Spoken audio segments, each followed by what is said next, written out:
তাবিজ ব্যবহার করা কি শিরক, করে না মানুষ? এরপরে দেখেন, আল্লাহ ছাড়া অন্যের নামে শপথ করে না মানুষ, শিরক। মানে হালাফা বিগাইরিল্লাহ ফাকাদ আশরাকা, আল্লাহ ছাড়া অন্যের কারো নামে যদি কেউ শপথ করে তাহলে শিরক করবে। আবু দাউদের মধ্যে হাদিসটি এসেছে। আমরা মাটির শপথ করি, মাটির শপথটা কিরানা কসম না কি বলেন? মাটির শপথ করি, মাথায় হাত দিয়ে শপথ করি, দানা ছুঁয়ে শপথ করি, ছেলের মাথায় হাত দিয়ে শপথ করি, মায়ের শপথ করি, বাপের শপথ করি, কত জিনিসের শপথ করি যেগুলো কি শিরক। অষ্টধাতুর আংটি পরা বা ব্রাসলেট, যেগুলোর মাধ্যমে বাত ভালো হবে, বাতের রোগ ভালো হবে, এই চিন্তা চেতনায় এসব পরা, এগুলো হচ্ছে শিরক। করে না করে না মানুষ? দেখুন, মাজার কেন্দ্রিক যত ইবাদত রয়েছে এগুলো শিরক।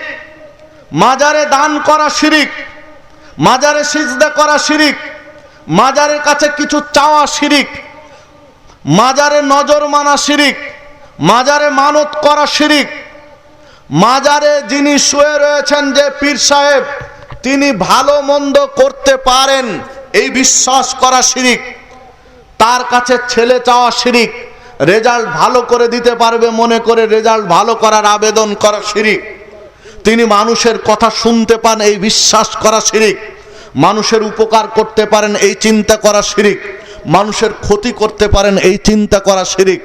এইভাবে যদি খেয়াল করেন তাহলে বাংলাদেশে লক্ষ লক্ষ মানুষ শিরকের মধ্যে ডুবে আছে।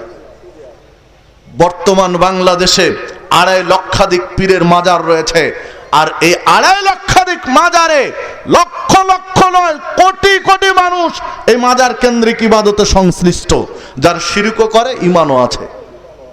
আছে না নেই? বাংলাদেশের অনেক মুসলিম রয়েছে যারা দরগাতেও যায়, দুর্গাতেও যায়, মক্কাতেও যায়, যায় না? যারা বুঝে না দরগা দুর্গার মক্কার পার্থক্য, তারা হজ উমরাও যায়, তারা দুর্গা পূজাতেও যায়, দরগা পূজাতেও যায়। মানে ঈমান আনার পরে শিরিক করে অধিকাংশ মানুষ, এ কথা আল্লাহ বলছেন। কিভাবে আপনি অধিকাংশ মানুষকে সত্যের মাপকাঠি হিসাবে মানবেন? সত্যকে মাপবেন অধিকাংশ মানুষকে দিয়ে কিভাবে? দেখুন, আল্লাহ রাব্বুল আলামিন কোরআন মাজিদের সূরা আম্বিয়া 24 নম্বর আয়াতে বলেছেন, বাল আকতারহুম লা ইয়ালামুনাল হক ফাহুম মুরিদুন। অধিকাংশ মানুষ হকটা বুঝে না, অধিকাংশ মানুষ সত্যটা বুঝে না, এই জন্য টাল বাহানা করে, এই জন্য ছল চাতুরি করে, সত্যের উল্টোটা করার চেষ্টা করে। সত্যটা না বুঝার কারণে অধিকাংশ মানুষ হক বুঝে না। বুঝে না কি বললেন আল্লাহ? অধিকাংশ মানুষ সত্য বুঝে না। আল্লাহ রাব্বুল আলামিন সূরা আনকাবুত 63 নম্বর আয়াতে বলছেন, কুলিল হামদুলিল্লাহ, তোমরা বলো আলহামদুলিল্লাহ, বাল আকতারহুম লা ইয়ালামুন, কিন্তু অধিকাংশ মানুষ তা বুঝে না। আল্লাহ রাব্বুল আলামিন বলছেন, কুলিল হামদুলিল্লাহ, তোমরা বলো আলহামদুলিল্লাহ, অথচ অধিকাংশ মানুষ বুঝে না আলহামদুলিল্লাহ বলা।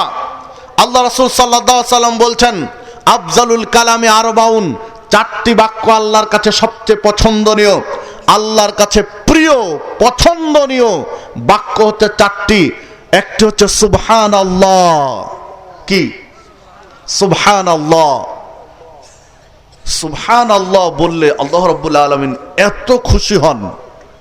অবশ্য অন্য একটি সহিহ বুখারীতে আরেকটি হাদিসে এসেছে, আল্লাহ রাসূল সাল্লাল্লাহু আলাইহি ওয়াসাল্লাম বলছেন, আল্লাহ রাব্বুল আলামিনের কাছে মিজানের পাল্লাই খুবই ভারী, যেটা মুখে উচ্চারণ করতে খুবই হালকা।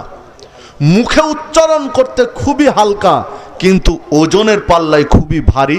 সুবহানাল্লাহি ওয়া বিহামদিহি সুবহানাল্লাহিল আযীম। এই বাক্যটা সুবহানাল্লাহি ওয়া বিহামদিহি সুবহানাল্লাহিল আযীম, এইটা মিজানের পাল্লায় যত ভারী হবে অন্য কোনো বাক্য তত ভারী হবে না। মানে আপনার আমার এই তাসবিহ মাঝে মাঝে পড়া উচিত। সুবহানাল্লাহি ওয়া বিহামদিহি সুবহানাল্লাহিল আযীম।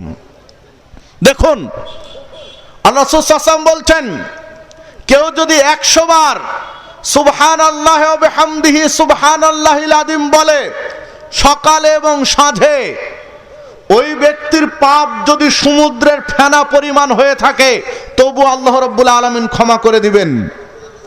রাসূলুল্লাহ সাল্লাল্লাহু আলাইহি ওয়াসাল্লাম বলছেন, কোন ব্যক্তি যদি বলে সুবহানাল্লাহিল আযীম ওয়া বিহামদিহি, মানে একটু বাক্যটা উল্টিয়ে সুবহানাল্লাহিল আযীম ওয়া বিহামদিহি বলার সাথে সাথে আল্লাহ রাব্বুল আলামিন জান্নাতে একটা বৃক্ষ রোপণ করবেন, গাছ লাগাবেন।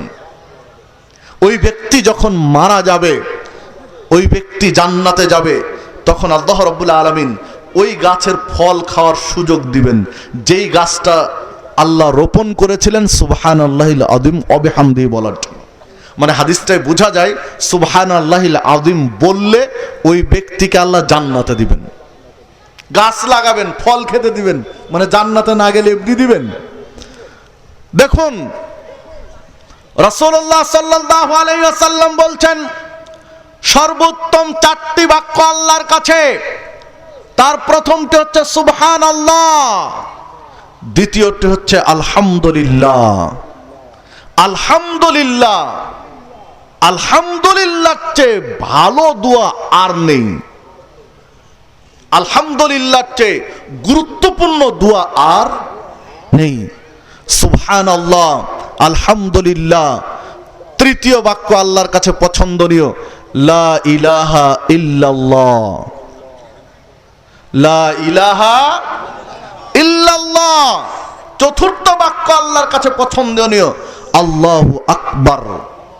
সুবহানাল্লাহি ওয়ালহামদুলিল্লাহি ওয়া লা ইলাহা ইল্লাল্লাহু আল্লাহু আকবার। সুবহানাল্লাহ, আলহামদুলিল্লাহ, লা ইলাহা ইল্লাল্লাহ, আল্লাহু আকবার। এই 4টি বাক্য আল্লাহর কাছে সবচেয়ে পছন্দনীয়। যারা তাসবিহগুলো পাঠ করতে চান, মনে মনে জিকির করতে চান, একাকী নীরবে এই জিকিরগুলো আওড়াতে চান, তারা এই বাক্যগুলো বললে পরিপূর্ণ বাক্য বলতে হবে। সুবহানাল্লাহ অথবা আলহামদুলিল্লাহ অথবা লা ইলাহা ইল্লাল্লাহ অথবা আল্লাহু আকবার। এই 4টি বাক্যই বলতে হবে। দেখুন আল্লাহ রাসূল সাল্লাল্লাহু আলাইহি ওয়াসাল্লাম বলছেন, আফজালুদ যিকরি লা ইলাহা ইল্লাল্লাহ, সর্বোত্তম জিকির আল্লাহর কাছে লা ইলাহা ইল্লাল্লাহ। ও আফজালুদ দুআ আলহামদুলিল্লাহ, আর সর্বোত্তম দোয়া আল্লাহর কাছে আলহামদুলিল্লাহ। সবচেয়ে ভালো জিকির আল্লাহর কাছে লা ইলাহা ইল্লাল্লাহ, আর সবচেয়ে ভালো দোয়া আল্লাহর কাছে আলহামদুলিল্লাহ। যদি বলেন তো পুরোটাই বলতে হবে, খণ্ডিত নয়। হাদিসে একটা অংশ দিয়ে কোনো জিকির বা দোয়া নেই। এখন যদিও বাংলাদেশে জিকিরের নামে নানান মানে ফুন্দি ফিকির শুরু হয়েছে, ইল্লাল্লাহ ইল্লাল্লাহ ইল্লাল্লাহ হচ্ছে না, বা লা ইলাহা শেষে ইল্লাল্লাহ, বা আল্লাহু আকবার। যদি জিকির বলতে চান আল্লাহু আকবার বলেন, আল্লাহু আল্লাহু আল্লাহু বলবেন, শেষে আকবার বলবেন, একবার মাঝে মাঝে আল্লাহু আকবার বলবেন, আর শুধু আল্লাহু আল্লাহু বলবেন। এইভাবে জিকির করা সুন্নাহ পদ্ধতি নয়, বরং এইভাবে জিকির করলে বিদআত হবে। এইভাবে জিকির করলে বিদআত হবে। সুন্নতি তরিকায় জিকির করলে আল্লাহু আকবার পুরোটাই বলতে হবে, লা ইলাহা ইল্লাল্লাহ পুরোটাই বলতে হবে, আলহামদুলিল্লাহ বলতে হবে, সুবহানাল্লাহ বলতে হবে, মানে বাক্যটা পরিপূর্ণ করতে হবে। সম্মানিত উপস্থিতি, যে কথা বলছিলাম, দেখুন আল্লাহ রাব্বুল আলামিন সূরা আনকাবুত 63 নম্বর আয়াতে বললেন, কুলিল হামদুলিল্লাহ, বলুন আলহামদুলিল্লাহ। মুহাম্মদ সাল্লাল্লাহু আলাইহি ওয়াসাল্লাম, তুমি পৃথিবীর মানুষকে জানিয়ে দাও তারা যেন আলহামদুলিল্লাহ বলে। আলহামদুলিল্লাহ বলে, খাওয়ার পরে কোনো ভালো কিছু পাওয়ার পরে মাঝে মাঝে আলহামদুলিল্লাহ বলে। আল্লাহ তাকে সুস্থতা দান করেছেন। আল্লাহ আমাদের সুস্থতা দান করেননি? করেছেন না করেননি? তো কি বলবো? বলুন আলহামদুলিল্লাহ।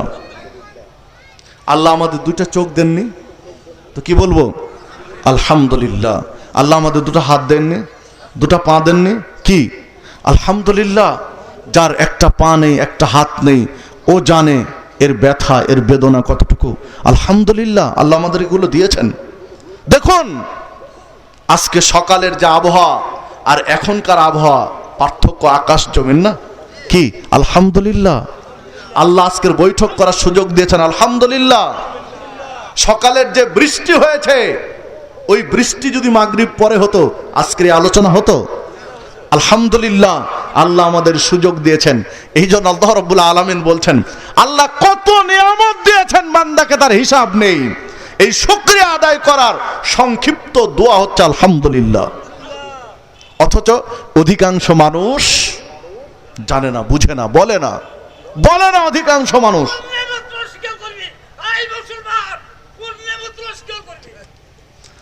অধিকাংশ মানুষ বুঝে না। মাঝে মাঝে আলহামদুলিল্লাহ বলবেন, মাঝে মাঝে আলহামদুলিল্লাহ বলবেন।